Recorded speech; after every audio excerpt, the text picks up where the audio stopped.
Bonjour à tous. Je vais vous présenter un outil que j'ai forgé qui est un parang.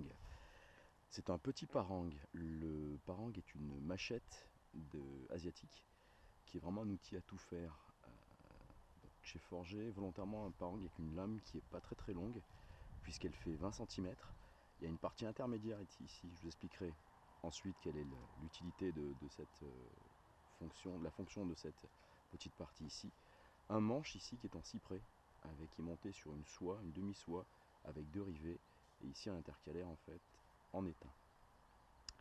L'intérêt de cette lame, c'est vraiment qu'on a une très grande puissance de coupe, puisqu'on va prendre la lame à l'arrière comme ça, la machette, malgré une lame de 20 cm, on va avoir un bras de levier qui est très important, et on va pouvoir faire des coupes à la volée. Donc les coupes à la volée par exemple, là j'ai trouvé un morceau de pain qui est sec, on peut vraiment y aller franchement. La pénétration est vraiment très bonne, puisque avec un geste comme ça, à la volée, la lame va acquérir beaucoup de vitesse et on va pouvoir couper franchement du bois sec d'un seul coup.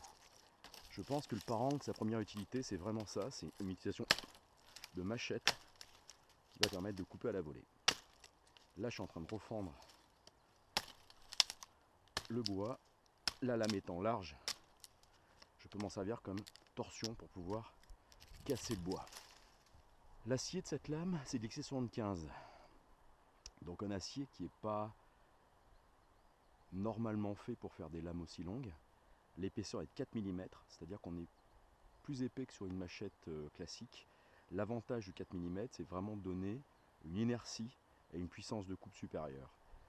Pour pouvoir garder de bonnes facultés de ressort, de résistance à cette lame, j'ai fait des traitements thermiques pour avoir une dureté et un effet ressort qui soit donc la dureté inférieure, un effet ressort supérieur à des lames de mes couteaux que je fais normalement. J'ai fait traitement thermique avec une température de revenu qui est plus élevée. Malgré ça, on va avoir une qualité de coupe qui est quand même bonne. Cette partie qui est ici agit en fait comme un ressort, c'est-à-dire quand la lame va taper, cette partie-là va agir comme un pivot, comme un ressort, et qui va épargner les vibrations dans la main. Chose qui ne se fait pas par exemple avec un couteau qui est monté en plate semelle.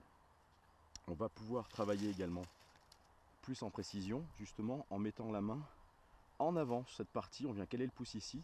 Donc là, on passe vraiment d'un parang d'une machette à un couteau conséquent, puisqu'on a une lame de 20 cm.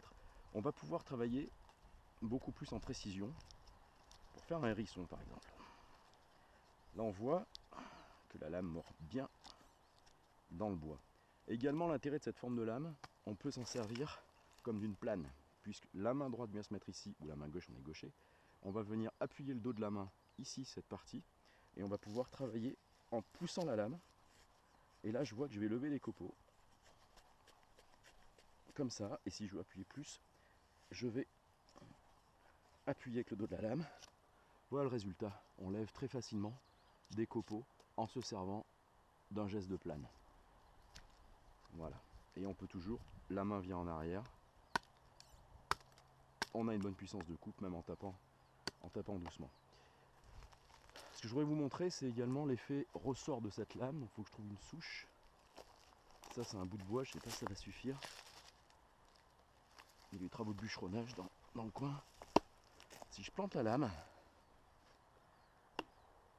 non, ça suffit pas. En fait, la lame, très facilement, quand on lui donne un effort, elle va revenir et on voit que là, cette partie qui est ici va servir de ressort.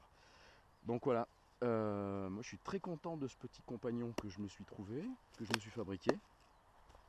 On voit que le design traditionnel n'est pas fait par hasard, puisque cette forme avec beaucoup de poids à l'avant, un tranchant convexe, beaucoup d'énergie cinétique de par la forme, est vraiment hyper efficace en coupe à la volée. Et on peut quand même malgré tout travailler en précision. Prochaine étape par contre, ça va être de faire un étui pour ce parang, histoire que je puisse le porter sur mon sac ou éventuellement à la ceinture avec moi. Je crois que je ne l'ai pas dit, le bois que j'ai utilisé, c'est un bois de cyprès qui est assez joli en fait. Donc là il est passé avec de l'huile de lin. Donc on a perdu la bonne odeur du cyprès, on a remplacé par l'odeur de la térébenthine et de l'huile de lin, mais par contre on a une belle couleur dorée. Voilà, c'est tout pour aujourd'hui, merci à tous.